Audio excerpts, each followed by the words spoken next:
हैं दूरदर्शन किसान कार्यक्रम हेलो किसान में आप सभी का स्वागत है। मैं हूं आपके साथ मोनालिसा। हेलो किसान कार्यक्रम एक ऐसा कार्यक्रम है जिसमें हम खेती किसानी से जुड़े हुए महत्वपूर्ण विषय आपके लिए लेकर आते हैं और इस विषय पर हम विशेषज्ञ मेहमानों से विस्तार से चर्चा करते हैं और तमाम जानकारियां उनसे लेने की कोशिश करते हैं। और इसी क्रम में अगर आप भी कोई सवाल पूछना चाहते हैं जो कि उस विषय से जुड़ा हो तो आप भी जुड़ सकते हैं हमारे साथ इस कार्यक्रम में फोन लाइन के जरिए। जी हाँ, ये एक फोन इन कार्यक्रम है तो टोल फ्री नंबर आपको बताया जाता है। जिस टोल फ्री नंबर पे कॉल करके आप अपने विषय से जुड़े हुए सवाल पूछ सकते हैं। तो आइए सबसे पहले हम आपको आज की चर्चा का विषय बता दें। आज खरीफ सब्जी फसलों के उत्पादन हेतु प्रबंधन पर हम विस्तार से चर्चा करेंगे और इसके साथ ही धान की नर्सरी और तैयारियों पर भी हम बातचीत करेंगे। उन्नत किस्मों के बारे में भी जिक्र होगा, जिन उन्नत किस्मों का जो चुनाव है वो किसान कर सकते हैं। तो इसके बारे में हम विस्तार से विशेषज्ञ मेहमानों से चर्चा करेंगे। आप भी अपने सवाल पूछ सकते हैं तो नोट कर ले हमारा टोल फ्री नंबर जिस पे आपको कॉल करना है। हमारे नंबर है 1800-113060 और 1800-113061 टोल फ्री नंबर है, यानी कि मुफ्त में आप कॉल कर सकते हैं। तो ऐसे में खरीफ सब्जियों की खेती आप करना चाहते हैं या फिर धान की खेती करते हैं तो फिर अगर उससे जुड़ी हुई किसी समस्या के बारे में उसका समाधान चाहते हैं विशेषज्ञ मेहमान से तो जरूर जुड़े हमारे इस कार्यक्रम में। तो आइए आपका परिचय हमारे मेहमानों के साथ करा दे। इस वक्त हमारे साथ डॉक्टर बीएस तोमर मौजूद हैं जो कि अध्यक्ष हैं शाकीय विज्ञान संभाग भारतीय कृषि अनुसंधान संस्थान पूसा नई दिल्ली में। आपका बहुत बहुत स्वागत डॉक्टर तोमर। इसके साथ ही हमारे साथ मौजूद है डॉक्टर दिनेश कुमार। डॉक्टर दिनेश कुमार प्रधान वैज्ञानिक है भारतीय कृषि अनुसंधान संस्थान पूसा नई दिल्ली में। डॉक्टर दिनेश कुमार आपका भी बहुत बहुत स्वागत है इस कार्यक्रम में। तो हेलो किसान कार्यक्रम में हम चर्चा की शुरुआत करेंगे और जिस तरह से खरीफ सब्जियों के बारे में हम बातचीत करने जा रहे हैं उनके प्रबंधन के बारे में बातचीत करेंगे। तो उसमें सबसे पहले डॉक्टर तोमर हमें यही बताएं कि जो खरीफ की सब्जियां हैं वो कौन कौन सी सब्जियां हैं जिसका बेहतर उत्पादन इस मौसम में किया जा सकता है। देखिए, खरीफ के मौसम में रबी की अपेक्षा किसानों को कम ऑप्शंस होती हैं, चॉइस होती हैं, लेकिन ये बहुत महत्वपूर्ण मौसम होता है सब्जी उत्पादन के लिए। और इसमें किसान को जब सब्जियों की खेती करता है तो कई बार बहुत अच्छे पैसे भी उसको मिलते हैं। तो इसमें प्रमुख रूप से उगाई जाने वाली सब्जियों में हम बताना चाहेंगे जो सीधे बीज से लगती हैं। उसमें पहली भिंडी है जी, और भिंडी के साथ साथ जो रोपाई होने वाली बैगन है, मिर्ची है। और अगस्त के अंतिम सप्ताह में या सितंबर के पहले सप्ताह में किसान भाई विषाणु रोग रोधी टमाटर की किस्मों की भी रोपाई कर सकते हैं। इसके अतिरिक्त जो दलहनी सब्जी फसलें हैं जैसे लोबिया है, गुआर है, सेम है, इसकी भी बिजाई इस मौसम में हमारे किसान भाई कर सकते हैं जी। और तीसरा समूह है जो बेल वाली सब्जियां हैं जिसमें लौकी है, तुरई है, खीरा है और सीताफल है या आपके और दूसरे छोटी कम क्षेत्रफल में उगाए जाने वाले बेल वाली सब्जियां जैसे आपका परवल है, कुंदरू है और या चिचिंडा है। ये सब्जी फसलें प्रमुख रूप से इस मौसम में उगाने के लिए उपयुक्त है। बिल्कुल, और इन सब्जियों के बेहतर उत्पादन के लिए किसान क्या कुछ करे इसके बारे में हम विस्तार से आगे आपसे जानेंगे, लेकिन फिलहाल नजर डाल लेते हैं एक रिपोर्ट पर।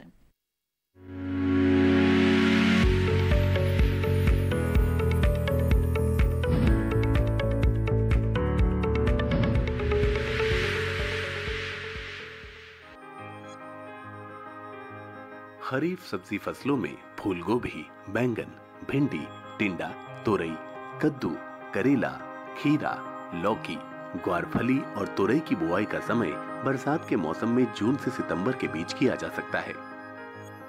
हालांकि इसके लिए जून के दूसरे सप्ताह से जुलाई तक का समय सबसे अच्छा रहता है। इस तय समय के बाद भी सब्जियों की बुआई की जा सकती है जो कि अगेती और पछेती फसल कहलाती है। बेहतर उत्पादन के लिए बुआई से पहले किसान मृदा परीक्षण से लेकर उर्वरक, सिंचाई जैसी तमाम बातों का ध्यान रखें ताकि फसल को पर्याप्त पोषण मिल सके। फूल गोभी की अगेती फसल के लिए जल निकासी वाली मिट्टी अच्छी होती है। उत्पादन अच्छा मिले इसके लिए खेत की जुताई कर पाटा लगा देना चाहिए और उसके बाद क्यारियों में बुआई करनी चाहिए। वहीं बैंगन की फसल को लंबे, गर्म और बरसाती मौसम की जरूरत होती है। इसकी खेती के लिए जल निकासी वाली सभी प्रकार की मिट्टी अच्छी होती है। बेल वाली सब्जियों की सीधी बुआई या फिर पॉलीथीन में पौध तैयार करें। इन सब्जी फसलों को बढ़वार के लिए सहारे की जरूरत होती है। साथ ही पौधा जब थोड़ा बड़ा हो जाए और उसकी बेल फैलने लगे तो इनके सिरे से कुछ गांठों की छटाई कर देनी चाहिए। इससे सहायक शाखाएं अधिक निकलती हैं, जिससे उत्पादन भी बढ़िया मिलता है। बेहतर उत्पादन के लिए खरपतवार नियंत्रण बहुत जरूरी है। फसलों के बीच में उगने वाले खरपतवार फसल में लगने वाले रोगों के जीवाणुओं और कीटों को आश्रय देते हैं, जिसका सीधा असर फसल पर पड़ता है। किसानों को चाहिए कि वो खरपतवारों की रोकथाम के लिए खेतों में पारंपरिक विधियां जैसे निराई गुड़ाई करते रहें, साथ ही फसल के हिसाब से उपयुक्त दवाओं का इस्तेमाल करें और यदि प्रकोप बढ़ जाए तो विशेषज्ञों से सलाह लें।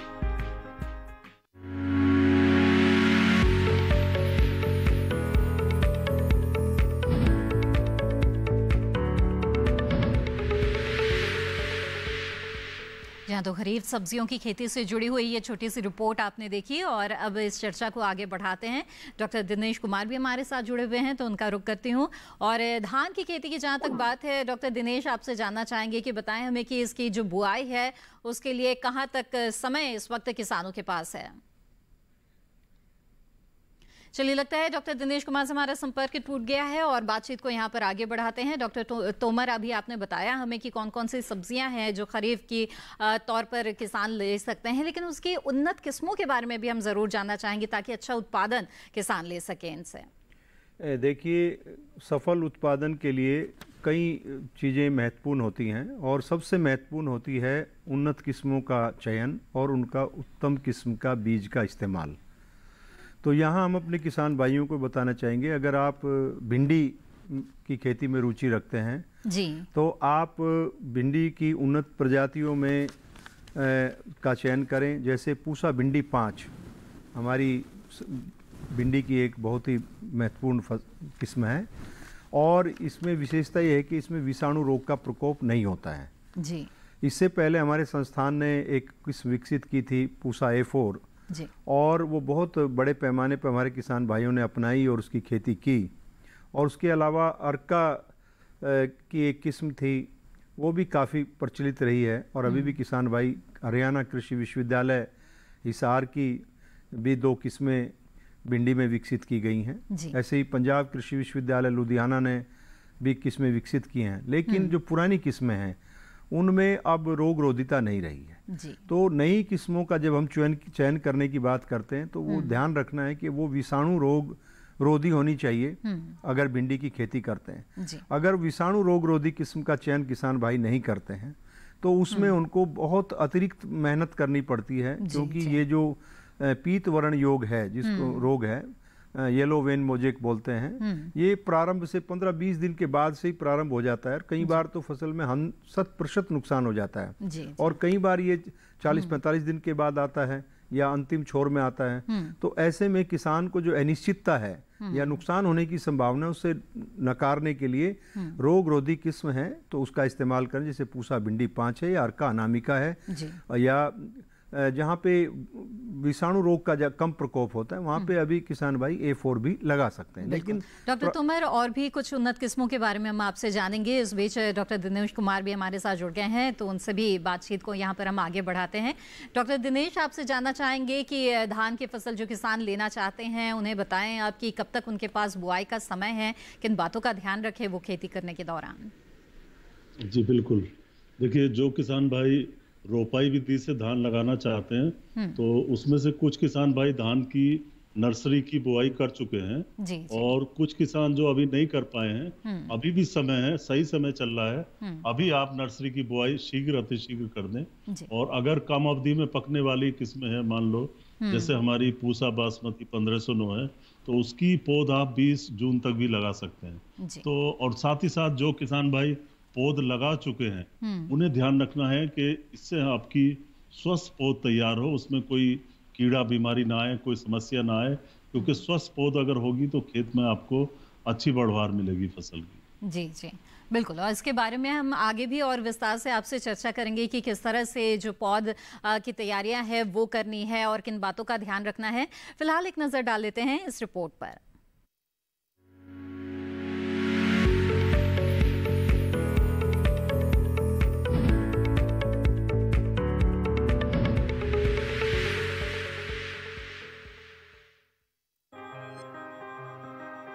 बासमती धान अपनी खास सुगंध और स्वाद के लिए जानी जाती है। बासमती धान की नर्सरी तैयार करने के लिए उपजाऊ मिट्टी के साथ साथ अच्छी जल निकासी की व्यवस्था होना जरूरी है।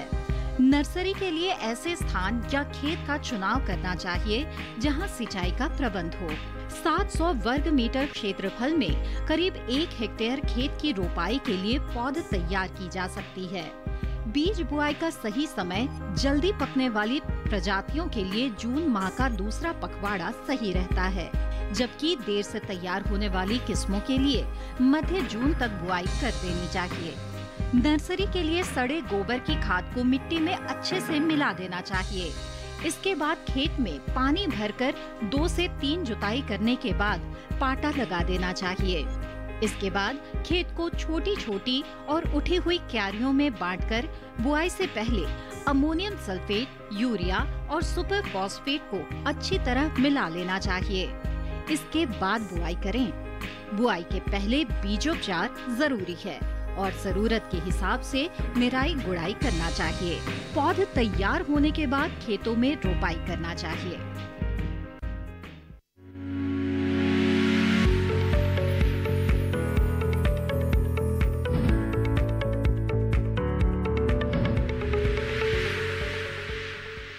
जी हाँ, तो ये रिपोर्ट आपने देखी और अब हम बातचीत को आगे बढ़ाएंगे, लेकिन उससे पहले कार्यक्रम के पहले कॉलर हमारे साथ जुड़ गए हैं। इनका सवाल यहाँ पर शामिल कर लेते हैं। अजय मिश्रा जी इस वक्त मध्य प्रदेश से हमारे साथ जुड़े हुए हैं। अजय जी स्वागत है आपका, पूछिए अपना सवाल। अजय जी क्या मेरी आवाज मिल रही है आपको? जी हाँ मैम। जी जी नमस्कार मैडम। जी नमस्कार जी मैं हम लोग मध्य प्रदेश से बोल रहे हैं, हमारा अजय मिश्रा नाम मैडम। जी क्या जानना चाहते हैं अजय जी? जी हम धानों की किस्मों के बारे में जानना चाहते हैं। हम लोग जैसा 64, 44, 64 धान ऐसे लगवाते हैं यहाँ पे, हम लोग को उतनी फायदा नहीं मिल पाती खेती बाड़ी में। जी मध्य प्रदेश के किस हिस्से से आप ताल्लुक रखते हैं? जी हमारा सतना जिला पड़ता है, विकासखंड मझगवां। जी जी आइए जानते हैं। डॉक्टर दिनेश बताइए धान की कौन सी किस्में सतना जिले के जो हमारे किसान भाई हमारे साथ जुड़े हैं वो लगाएं?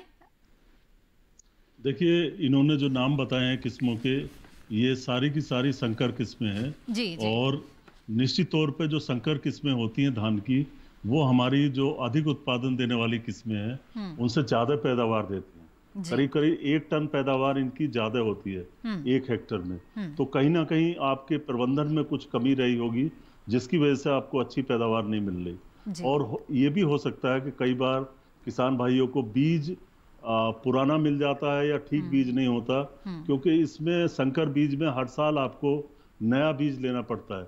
कई बार किसान भाई गलती कर देते हैं कि संकर किस्म लगाई और फिर उसी का बीज आपने रख लिया। तो आपको कोशिश करनी चाहिए कि शुद्ध बीज लें आप और नया बीज लें। संकर में आपको नया बीज लेना होगा और साथ ही साथ मिट्टी की आप जांच कराएं, उसमें सही से खाद और उर्वरकों का प्रबंधन करें। तो कोई ऐसा कारण नहीं है कि आपको अच्छी पैदावार नहीं मिलेगी। निश्चित तौर पे आप संकर किस्मों से, जैसे आपने बताया कि PHB 71 है, एरी 6444 है, या और भी किस्में हैं संकर किस्में, आप इन्हें लगा सकते हैं और अच्छी पैदावार ले सकते हैं। बिल्कुल। तो अजय जी मुझे उम्मीद है कि आपके सवाल का जवाब मिल गया होगा। संकर किस्म का इस्तेमाल जरूर करें, लेकिन इसके साथ ही प्रबंधन का भी उचित ध्यान जरूर रखें, तभी अच्छी पैदावार आपको मिल सकती है। बातचीत को आगे बढ़ाते हैं। और डॉक्टर तोमर अभी आपने जैसे हमें भिंडी के उन्नत किस्मों के बारे में बताया है, कुछ और खरीफ की सब्जियों के बारे में बताइए कि किन उन्नत किस्मों का चयन किसान करें। ऐसे ही जब हम बात करते हैं बैगन आता है बारिश के मौसम में, और भारत में बैगन की खेती बहुत बड़े पैमाने पे होती है और खरीफ का मौसम उसके लिए सबसे उपयुक्त होता है। जी। इसमें भी हम अपने किसान भाइयों को कहेंगे कि अगर स्थानीय मांग को ध्यान में रखते हुए आप किस्मों का चयन करें। अगर आप उत्तर भारत के मैदानों के क्षेत्रों में हैं तो आपको गोल बैगन की तरफ ज़्यादा ध्यान देना है, क्योंकि यहाँ पे बाजार में गोल बैगन का ज़्यादा मांग रहता है। जी। और अगर आप देश के दूसरे भागों मध्य भारत में हैं तो आप हरे बैगन के लिए, कांटेदार बैगन के लिए या सफ़ेद बैगन की खेती के लिए, अगर आप दक्षिण भारत में हैं तो आप हरे बैगन की खेती, लंबे वाले हरे बैगन की खेती कर सकते हैं। ऐसे बैगन में जो की खेती है वो करनी है स्थानीय बाजार की मांग को देख के, क्योंकि ये बहुत ही व्यापक पैमाने पे इसकी खेती हमारे देश में होती है। जी। तो स्थानीय बाजार महत्वपूर्ण होता है बैगन की खेती के लिए। तो अगर हम उत्तर भारत की बात करें तो यहाँ पे सबसे ज़्यादा पसंद होता है बाज़ार में, गोल बैगन। अब गोल बैगन में चूचू टाइप बैगन भी है, मध्यम आकार वाला भी है, बड़े वजन वाला भी है। तो उसमें अगर हम बात करें पूसा संकर 6 एक किस्म है जो गोल फल देती है, या पूसा संकर 9 एक किस्म है जिसको हमारे किसान भाई उगा सकते हैं जी। या और दूसरी जो भी जहाँ से किसान भाई का अपना विश्वास है वो किसी भी स्रोत से संकर किस्मों को ले सकते हैं जी। और उनकी बिजाई कर सकते हैं। बिल्कुल। डॉक्टर तुम्हें यहाँ पर हमारे साथ एक और कॉलर जुड़ गए हैं, उनका सवाल यहाँ पर ले लेते हैं। उत्तर प्रदेश से इस वक्त हमारे साथ एक कॉलर हैं, बहुत बहुत स्वागत है आपका जी, पूछिए अपना सवाल। हेलो रविंद्र जी, क्या आप मुझे सुन पा रहे हैं? जी मैडम। जी स्वागत है रविंद्र जी, अपना सवाल पूछ सकते हैं आप।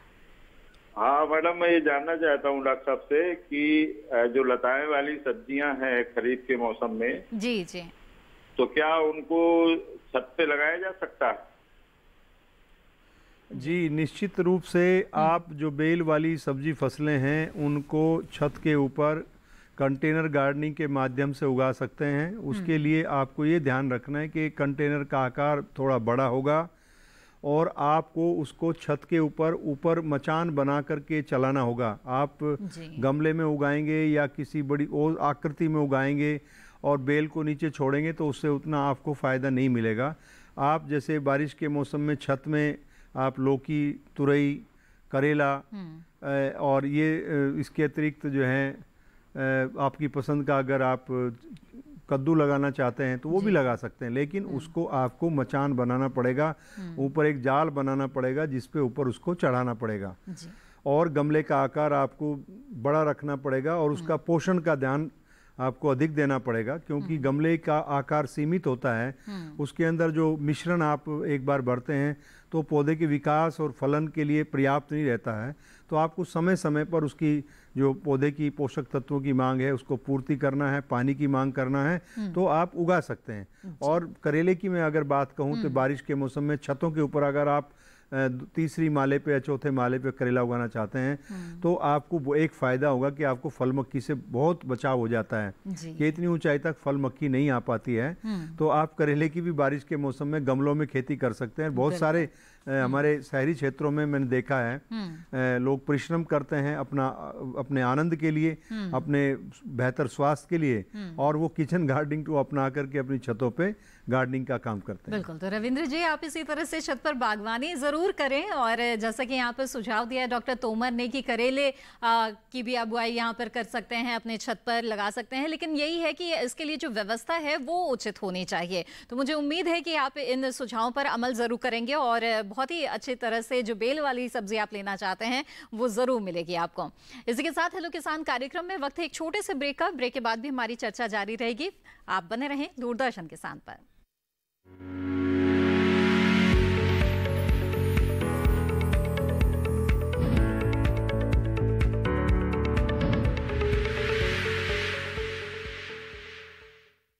अरे भाई सुना नहीं क्या, केसीसी ने किसानों का जिंदगी बदल दिया है। देश के छोटे किसान 1,60,000 रुपये तक का कर्ज बिना किसी गारंटी को ले पाएंगे। ब्याज खोरों से भी पीछा छुटा। मैं तो जैविक खेती का पूरा सामान मंगा लिया, केसीसी का भी कोई दबाव नहीं है। ब्याज चुकाने के लिए पूरा 1 साल मिलता है। समय पर भुगतान करने पर केवल 4% के सालाना ब्याज पे लोन मिल गया मुझे। अपना आधार कार्ड, लेटेस्ट फोटो और जमीन के कागजात लेके अप्लाई करो बस। और नामांकन भरने के लिए जेब भी ढीली नहीं करनी पड़ी।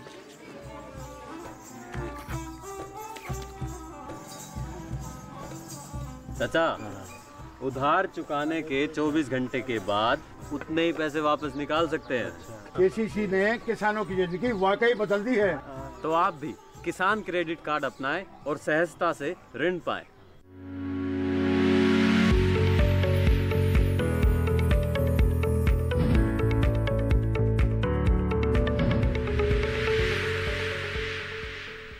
ब्रेक के बाद आप सभी का फिर से स्वागत है। आप देख रहे हैं कार्यक्रम हेलो किसान। हेलो किसान में आज हम चर्चा कर रहे हैं खरीफ सब्जी फसलों में बेहतर उत्पादन प्राप्त करने के लिए किस तरह का प्रबंधन करें, इस विषय पर। और इसके साथ ही हम धान की नर्सरी और उन्नत किस्मों के बारे में भी यहाँ पर चर्चा कर रहे हैं। बातचीत को आगे बढ़ाते हैं और डॉक्टर दिनेश आपसे जानना चाहेंगे कि जो धान है उसकी उन्नत किस्में जो किसान ले सकते हैं ताकि अच्छी पैदावार उन्हें मिले, और उन्नत किस्मों के चयन के दौरान किन बातों का ध्यान रखें, ये भी हमें बताइए। देखिए, जहाँ तक किस्मों की बात है, हर राज्य के लिए अलग अलग किस्में होती हैं। बिल्कुल। और धान में तो बहुत ज्यादा विविधता है। विविधता इसलिए कि कुछ किस्में ऐसी होती हैं जो कम पानी में चलती हैं, कुछ किस्में ऐसी होती हैं जो ट्रांसप्लांटेड होती हैं, यानी जो आपके रोपाई विधि से उगाई जाती हैं। कुछ गहरे पानी की किस्में होती हैं। तो 10,000 से ज्यादा किस्में धान की हैं। तो इस तरह से तो बता पाना मुश्किल होगा। अगर ये किसान भाई अपना राज्य अगर बता देते तो शायद मैं बता पाता इनको किस्में। कुछ प्रमुख किस्मों का अगर जिक्र करें उत्तर भारत के लिए, जहां पर जो सिंचाई की व्यवस्था है वो बेहतर है, वहां पर किसान किस तरह की किस्म ले सकते हैं? देखिए, उत्तरी भारत में जैसे पंजाब है, हरियाणा है, दिल्ली है, यहाँ पर किसान भाइयों को सिफारिश की जाती है कि आप बासमती किस्में उगाएं। हिमाचल प्रदेश में, जम्मू कश्मीर में तो बासमती में हमारे संस्थान की काफी किस्में हैं। जैसे पूसा बासमती 1509, 1121 तो बहुत किसान भाई जानते हैं इसके बारे में। इसके अलावा पूसा बासमती 1728, पूसा बासमती 1637 और पूसा बासमती 1718, ये किस्में हैं। जो किसान भाई संकर किस्में लेना चाहते हैं उसके लिए KRH2 कर्नाटका राइस हाइब्रिड 2 काफी अच्छा हाइब्रिड है। PHB 71, एरिस 64, ये प्रमुख किस्में हैं। इसके अलावा अगर जैसे उत्तर प्रदेश के किसान हैं तो उत्तर प्रदेश के किसान जो है वो नरेंद्र धान 31 बार है, एक बहुत अच्छी किस्म, इसको ले सकते हैं। नरेंद्र मैंक है। तो इसी तरीके से ऊसर भूमि के लिए धान की किस्में हैं।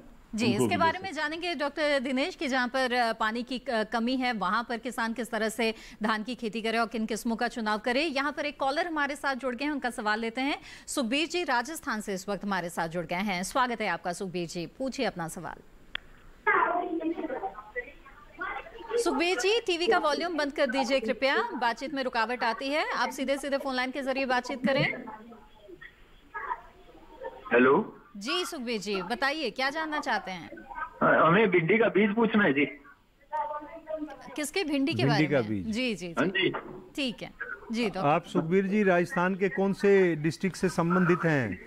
गंगानगर जिले से जी। जी, गंगानगर। आप जो है भिंडी की 3-4 किस्में में बताऊंगा जो आप लगा सकते हैं, जो पब्लिक सेक्टर ने डेवलप किए हैं। जैसे पूसा भिंडी 5 है, ये विषाणु रोग रोधी किस्म है। भारतीय कृषि अनुसंधान संस्थान के साक्य विज्ञान जिसमें मैं कार्य करता हूँ वहाँ से इसको ले सकते हैं। राष्ट्रीय बीज निगम के बीज वितरण केंद्रों पे इसका बीज उपलब्ध है। और वर्षा उपहार एक किस्म है हरियाणा कृषि विश्वविद्यालय की, उसको आप ले सकते हैं। पंजाब पद्मनी ले सकते हैं या अनामिका लगा सकते हैं। इसके अतिरिक्त दूसरे भी जो स्रोत हैं आप उनसे भी बीज ले सकते हैं। अगर ये हमारी जो सरकारी क्षेत्रों की कंपनियों के संस्थानों के किस्में अगर उपलब्ध नहीं है आपके आसपास में, तो दूसरे किस्मों का भी भिंडी का आप बीज ले सकते हैं। लेकिन आपको मैं कहना चाहूँगा कि आप जो भी बीज लेते हैं, किसी भी संस्था से लेते हैं या कंपनी का लेते हैं, तो ये निश्चित करना होगा कि वो विषाणु रोग रोधी होनी चाहिए, उसमें बिल्कुल विषाणु का रोग नहीं आता हो या बहुत अंतिम छोर पे आता है या कम मात्रा में आता है, ताकि आपको इसके नियंत्रण पे आपको कम से कम खर्च करना पड़े। बिल्कुल सुखबीर जी, मुझे उम्मीद है आपके सवाल का जवाब मिल गया होगा आपको। डॉक्टर तोमर, किसानों के सामने अक्सर ये सवाल होता है कि वो सामान्य बीजों का इस्तेमाल करें या संकर बीजों का, तो आप उन्हें क्या सुझाव देंगे? अच्छे उत्पादकता के लिए उन्हें किस तरह के बीजों का इस्तेमाल करना चाहिए? देखिए, ये तो एक वैज्ञानिक तौर पे अनुभवों से और जो हमने शोध किए हैं उनसे सिद्ध हो गया है कि संकर किस्मों के अपनाने से हम अपनी उत्पादकता बढ़ा सकते हैं। और कितनी बढ़ा सकते हैं मैं कहना चाहूँगा, फसल विशेष में आप 15% से लेकर 30% तक सामान्यतः बढ़ा सकते हैं और कहीं कहीं इससे भी अधिक उत्पादकता आप ले सकते हैं। अगर हम बात करें खीरे की, जैसे संरक्षित अवस्थाओं में आजकल खीरे की खेती होती है, जो बीज रहित खीरा है, उसमें परागण की आवश्यकता नहीं होती है, तो उसकी जो उत्पादकता है वो इतनी अधिक है कि उसको हम खुले खेत से या दूसरी किस्मों से उसको तुलना ही नहीं कर सकते। जी। तो इतनी बड़ी फ़र्क है। 100 स्क्वायर मीटर का अगर पॉली हाउस कोई किसान लगाता है, छोटा से छोटा मैं उदाहरण देता हूँ, तो उसमें 10 क्विंटल तक वो पैदावार ले सकता है। जबकि खुले खेत में अगर खेत हम सामान्य किस्में लेते हैं या संकर किस्में लेते हैं, तो उस अवस्था में हम 150 क्विंटल प्रति हेक्टेयर से लेकर के 200 क्विंटल प्रति हेक्टेयर तक की उपज सामान्य किस्म से ले सकते हैं। तो ये उत्पादकता का फर्क है। इसलिए हम किसान भाइयों को कहते हैं कि आप संकर किस्मों को अपनाइए।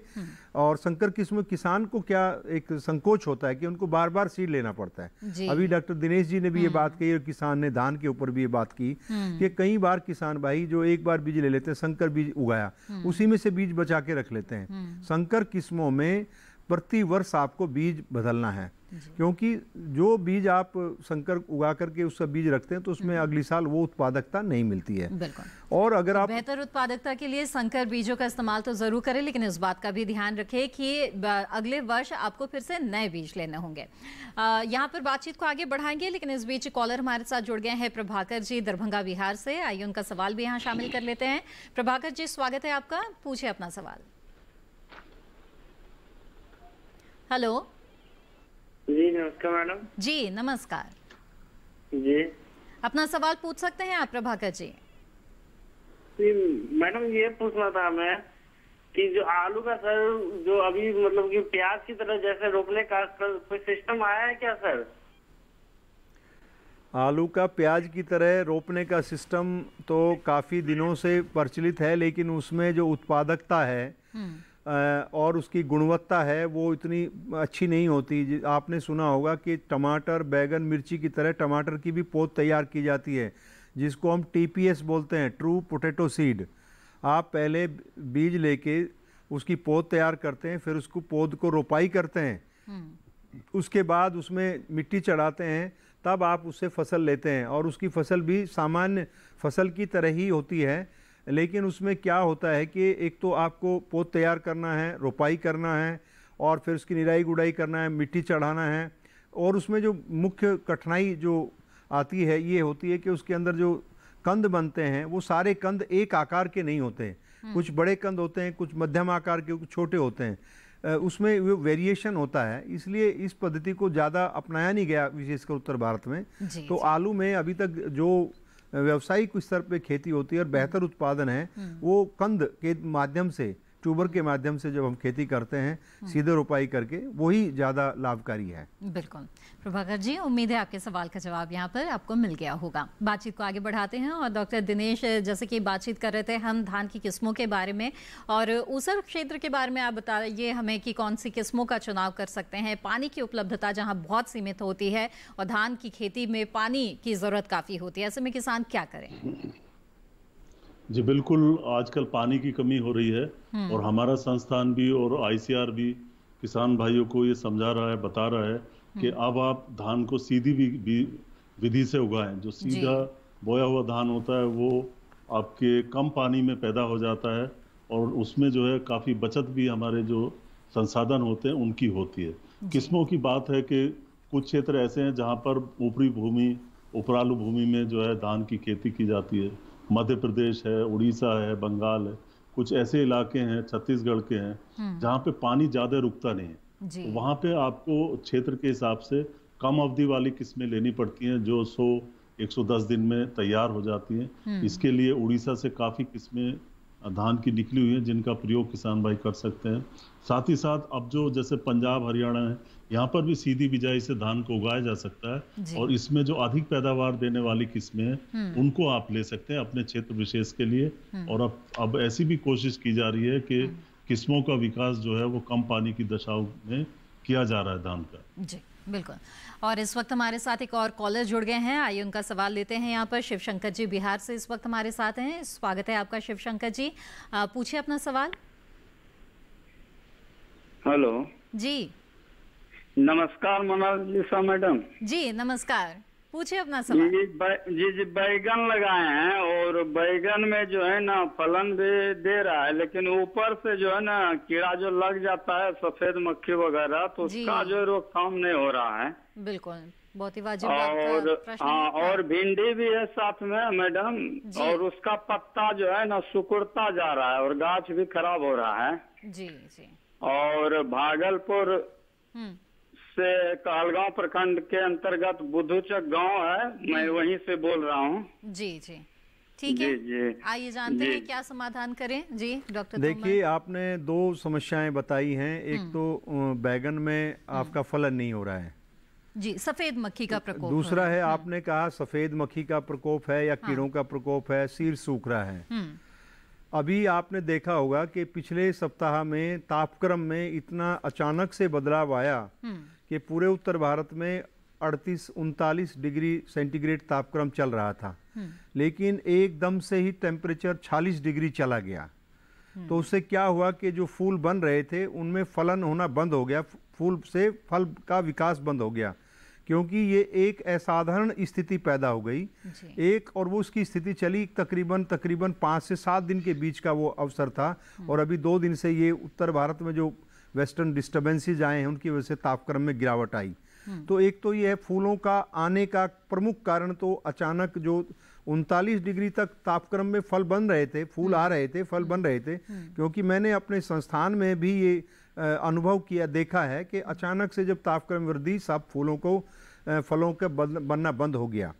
तो एक तो ये तो असाधारण स्थिति आई। दूसरी, आपने सफ़ेद मक्खी, गर्मी के मौसम में सफ़ेद मक्खी का प्रकोप कम होता है, लेकिन कुछ ऐसे रस चूसक कीड़े होते हैं जो बैगन के अंदर या आपकी दूसरी जो सब्जी फसलें जहाँ छाया रहती है, हरियाली रहती है और रस चूसने वाले कीड़े आसपास के भी उसमें इकट्ठे हो जाते हैं और वो नुकसान करते हैं। तो आपको उसके लिए कोई भी जो हमारी एक कॉन्फिडोर मैं कहूँगा उसको आप इस्तेमाल कर सकते हैं।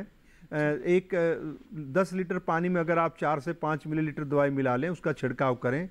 और एक अगर आपका शीर्ष बेधक है तो आप ऊपर से जो शाखाएं सूख रही होंगी उसको काट दें और काट करके उसको खेत में ना डालें, जमीन में गाड़ दें, ताकि आगे शीर्ष बेधक का प्रकोप आगे ना हो।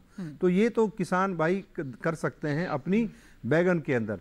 अब आपने बात की भिंडी में पत्तियां सिकुड़ रही हैं, अगर आप पत्ती को देखेंगे निचली अवस्था से, उस पे हरे रंग के रस चूसक कीड़े होंगे जिसको हम जैसिड बोलते हैं। हरे रंग का होता है और ये कई बार ब्राउन रंग का भी होता है।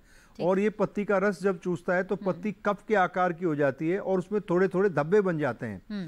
तो आप खेत में जाइए, निरीक्षण करिए, अगर इस प्रकार के लक्षण हैं तो उसके लिए भी आप कॉन्फिडोर का इस्तेमाल कर सकते हैं। और 10 लीटर पानी में आप 4 मिलीलीटर दवाई मिला करके 5 से 7 दिन के अंतराल पर इसका छिड़काव करें तो आप इस समस्या से बच सकते हैं। बिल्कुल शिवशंकर जी, मुझे उम्मीद है कि इन सुझाव पर ज़रूर आप अमल करेंगे और बैंगन और भिंडी की फसल में जो ये समस्या आपकी आ रही है, इस समस्या से आपको छुटकारा ज़रूर मिलेगा और अच्छी पैदावार मिलेगी आपको फसल की।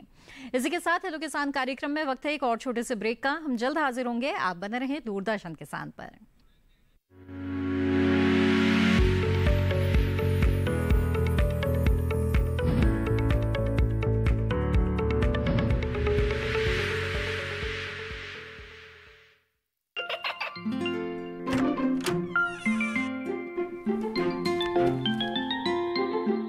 ये क्या हो रहा है?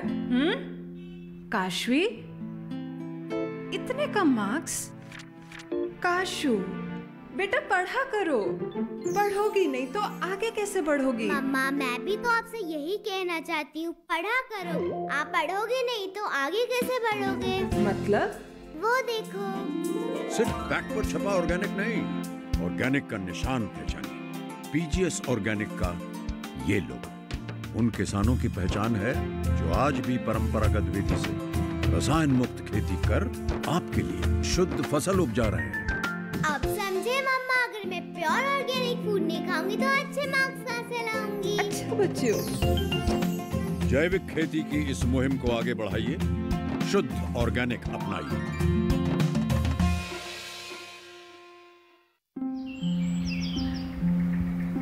अरे अरे अरे क्या कर रहा है?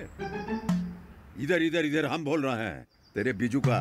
पुतला बोल रहा है? हाँ, पक्षियों से तो हम खेत को बचा लेते हैं, पर इन घातक रसायनों से कैसे बचाएं? मतलब? देख बेटा, तू जो ये अंधाधुंध रसायन मिलाता है ना, मिट्टी की सेहत बिगड़ने लगी है। और जब माटी ही कमजोर पड़ जाएगी तो उपज कैसे सेहतमंद होगी? हाँ? अरे पहले ऐसा नहीं था, पूछना अपने बड़े बुजुर्गों से, कैसे फसल लहलहाती थी, शुद्धता झलकती थी। हाँ, माटी भी तंदुरुस्त और लोग भी। अरे अब पहली वाली बात कहाँ? पर अब तो सब यही डाले हैं। सब नहीं, आज भी लाखों जागरूक किसान परंपरागत विधि से फसल उगा रहे हैं। खर्चा कम और उपज की कीमत भी बेहतर पा रहे हैं। ठीक है भाई, मैं भी आज से जैविक खेती शुरू करूंगा। माटी से प्रेम की परंपरा है परंपरागत खेती।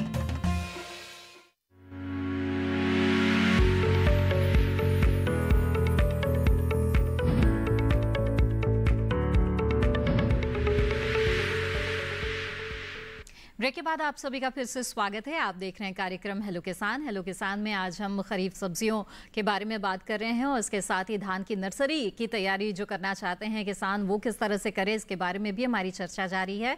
इस बीच हमारे साथ एक कॉलर जुड़े हैं, आइए उनका सवाल यहाँ पर लेते हैं। जगदीश जी इस वक्त हमारे साथ जुड़े हुए हैं मध्य प्रदेश से। स्वागत है आपका जगदीश जी, पूछिए अपना सवाल। हेलो, नमस्कार जी। जी नमस्कार। मैं जानकारी ये चाह रहा हूँ बहन जी कि मतलब बैंगन की नर्सरी तैयार करना है। जी जी। तो 1 एकड़ के लिए कितना बीज पर्याप्त रहेगा और किस तरह से नर्सरी को तैयार करें, जी ये जानकारी चाहिए। बिल्कुल, आइए जानते। जगदीश जी, आपका प्रश्न बहुत ही व्यवहारिक और समय के अनुरूप है।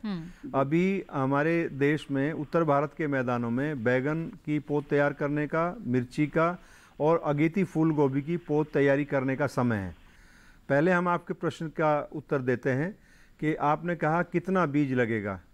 2 बातें निर्धारित करेंगी, 1 एकड़ में बीज कितना लगेगा। या अगर आप संकर किस्म का इस्तेमाल करते हैं तो आपको 100 ग्राम बीज पर्याप्त रहेगा। अगर आप सामान्य किस्म लगाते हैं तो आपको तकरीबन 200 ग्राम बीज इस्तेमाल करना पड़ेगा। और ये बीज का जो फ़र्क है ये क्यों है? संकर किस्मों का जो फसल अंतरण होता है वो अधिक रखा जाता है सामान्य किस्मों की अपेक्षा।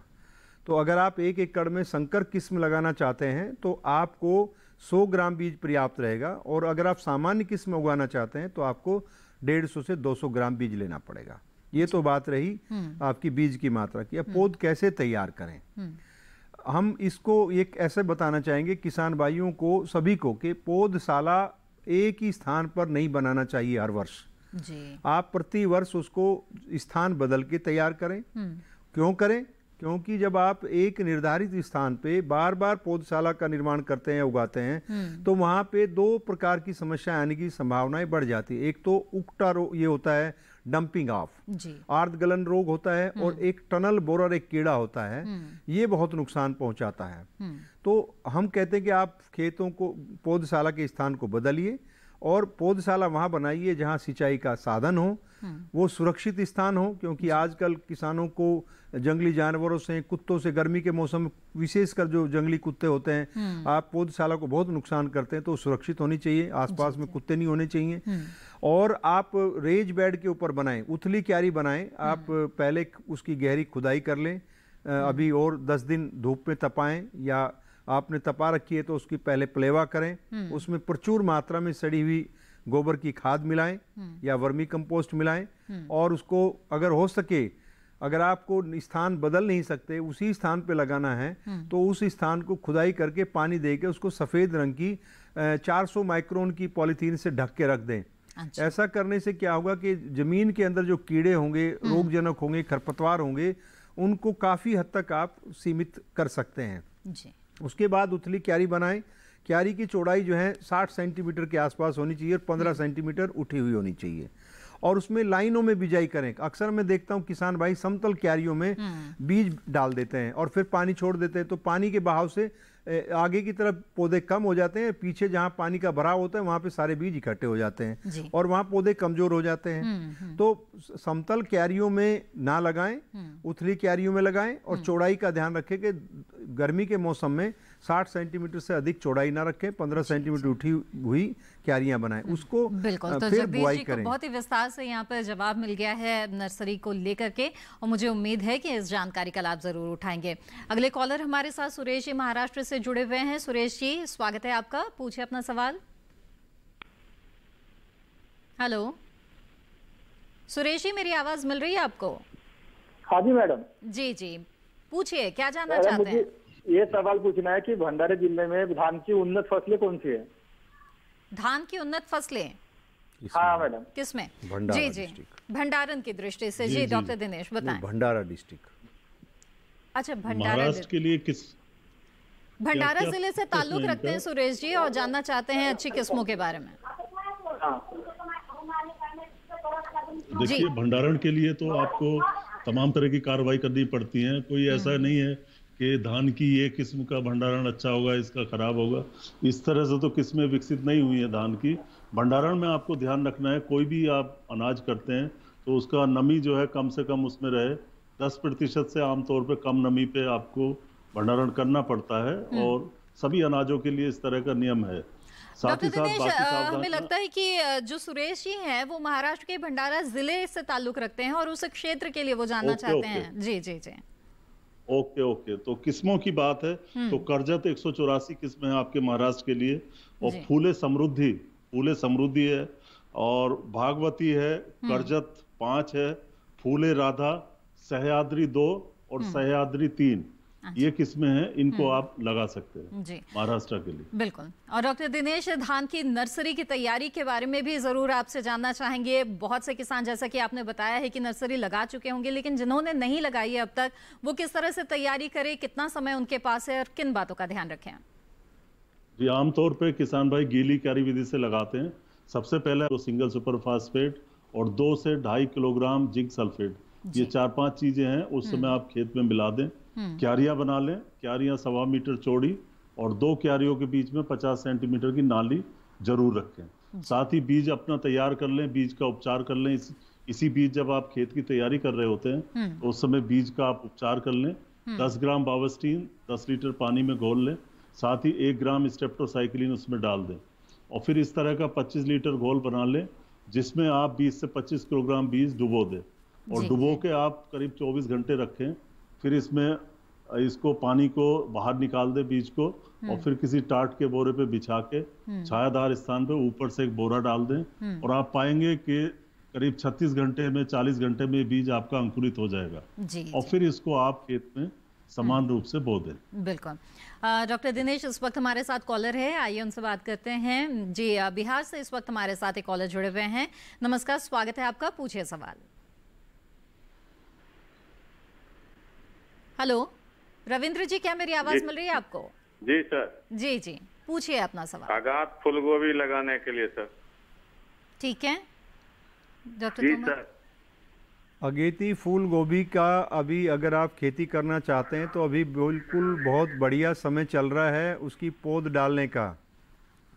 और जो गर्मी की अगेती फूल गोभी की हम पौध तैयार करते हैं वो लगभग 35 से 40 दिन की अवधि पे तैयार होती है, और हम कहते हैं जब वो 4 से 5 पत्तों की हो जाती है तब आपको उसको रोपाई करना है। और इसकी पौध तैयार करने के लिए आप उथली क्यारी का इस्तेमाल कर सकते हैं। दिन की तेज धूप से बचाने के लिए आप उस पर 50% का छायादार नेट या स्थानीय रूप से उपलब्ध कोई भी छाया देने वाली सामग्री का इस्तेमाल कर सकते हैं। फूल गोभी को आपको तेज धूप और तेज वर्षा, क्योंकि जब हम पौध तैयार करते हैं इस समय पे प्री मानसून शावर आती हैं तो वो उनकी इंटेंसिटी बहुत ज़्यादा होती है। वो कम समय में के लिए होती है लेकिन इंटेंसिटी बहुत होती है, तो इससे पौधशाला को नुकसान होता है। जैसे ही मौसम में बदलाव की या वर्षा होने की संभावना फोरकास्ट आप दूरदर्शन के माध्यम से सुने पाएँ तो आप उसको ऊपर से प्लास्टिक के उससे ढक दें ताकि सीधा पौधशाला पे पानी ना पड़े। अब पौधशाला तैयार करने के लिए आपको कितना बीज डालना पड़े? अगर आप 1 एकड़ में अगेती फूल गोभी की खेती करना चाहते हैं तो तकरीबन आपको 250 से 300 ग्राम बीज से पौध तैयार करनी पड़ेगी, और आपको पौध उत्पादन के दौरान कम से कम मृत्यु दर हो पौधों की, उस पर भी ध्यान देना पड़ेगा। तो उसके लिए मैं आपको 2 बातें बताना चाहूँगा। एक तो आप बीज को उपचारित करें, क्योंकि पौधशाला में आर्द्रगलन रोग आता है सबसे ज़्यादा, और दूसरा जो टनल बोरर एक कीड़ा होता है, क्योंकि जब हम गर्मी के मौसम में पौध तैयार करते हैं, बार बार हम पौधशाला में पानी या नमी बनाए रखते हैं, तो टनल बोरर उसकी नीचे को मिट्टी भुरभुरी कर देता है। तो इससे बचने के लिए हम किसान भाइयों को ये सिफारिश करते हैं कि भाई आप जब बुआई के बाद पहला पानी देते हैं तो उसमें पहला पानी तो आप कैप्टान के घोल से दें, ठीक है? और दूसरा पानी जब आप देते हैं तो उसमें आप क्लोरोपाइरोफॉस 5 मिलीलीटर प्रति लीटर पानी के हिसाब से घोल बना करके उसमें ऊपर पौधशाला की जो क्यारी है, उथली क्यारी, उसको गीला करें ताकि ये टनल बोरर आपकी पौधशाला को नुकसान ना पहुंचा पाए। तो सुरेश जी, मुझे उम्मीद है आपके सवाल का जवाब मिल गया होगा। कार्यक्रम में वक्त एक और छोटे से ब्रेक का हो चला है। हम जल्द हाजिर होंगे। आप बने रहें दूरदर्शन किसान पर।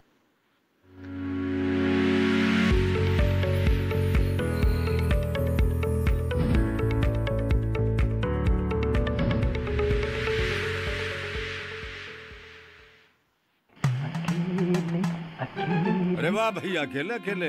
अरे तू भी ले, पर खाएगा कैसे? मैं ऑर्गेनिक खेती की बात कर रहा रे बेटे।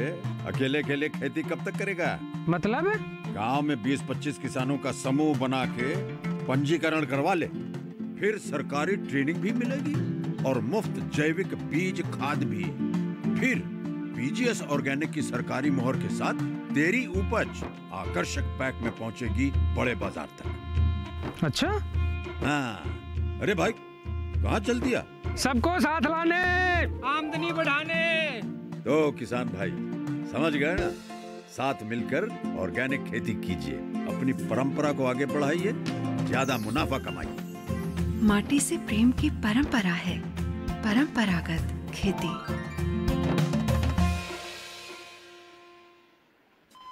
अरे सुन तो।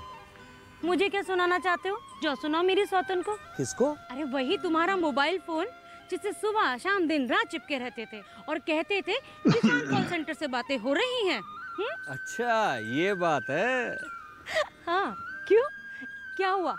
अब बात नहीं होती क्या? अब तो झट से बात हो जाती है। ऐसा क्या? हाँ, अब तो ज्यादा लाइनें और खास तकनीक के कारण खेती के माहिरों से तुरंत बात हो जाती है। और अगर कभी लाइन व्यस्त हो तो अपनी समस्या फोन पर रिकॉर्ड करा दो, वहाँ से फोन आ जाता है और समस्या की हल का मैसेज भी आ जाता है। ये देखो आ गया। अरे वाह, इसका मतलब इंतजार की घड़ी अब खत्म। हाँ।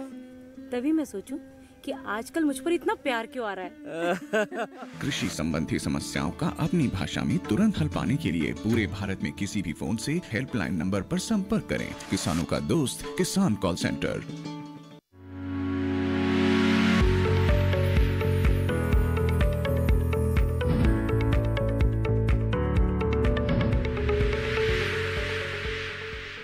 ब्रेक के बाद आपका फिर से स्वागत है। आप देख रहे हैं कार्यक्रम हेलो किसान, और हेलो किसान में चर्चा को हम आगे बढ़ाएं उससे पहले एक कॉलर का सवाल यहां पर ले लेते हैं।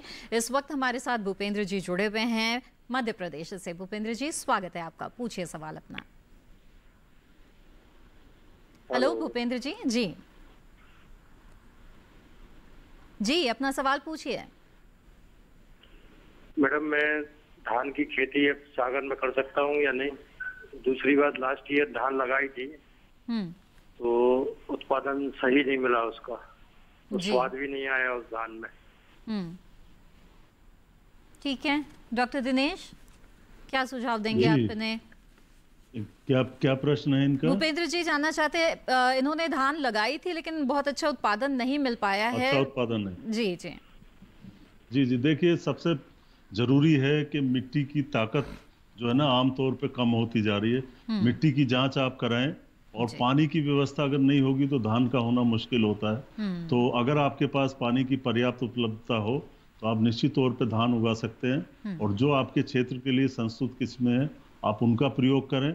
अब तो समय निकल गया, लेकिन अगले साल आप हरी खाद का प्रयोग करें, मिट्टी की उर्वरता बढ़ाएं, उसमें गोबर की खाद हो, प्रेस मड हो, फसल के अवशेष हो, इनको मिला के मिट्टी की ताकत अगर बढ़ेगी तो हर फसल उसमें अच्छी पैदा होगी, और साथ ही साथ पानी धारण करने की क्षमता भी मिट्टी की बढ़ती है इससे। जी बिल्कुल, तो इस तरफ आपको ध्यान देना होगा। जी डॉक्टर दिनेश, आपसे जानना चाहेंगे वो किसान जो नर्सरी लगा चुके हैं धान की, और अगर उनकी जो नर्सरी है करीब 8-10 दिन की हो चुकी है, यानी कि खड़ी है वो नर्सरी, तो उनकी देखभाल किस तरह से करे, वहाँ किस तरह की समस्याएं आ सकती है जिसके लिए किसानों को सचेत रहना चाहिए?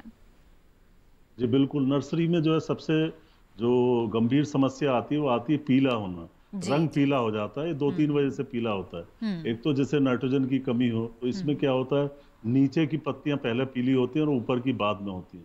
इसी तरीके से जो अगली समस्या लोहे की है, अगर आपने ऊंचे के क्षेत्र में नर्सरी को लगाया है और उसमें पानी नहीं रुकता है तो आपकी पत्तियां, खास करके ऊपर की पत्तियां पीली हो जाती है। या कई बार नर्सरी में ऐसा होता है निमेटोड आ जाते हैं, सूत्रकृमि आ जाते हैं। अगर आप पौध उखाड़ेंगे तो जड़ में नन्ही नन्ही आपको गांठें दिखाई दे।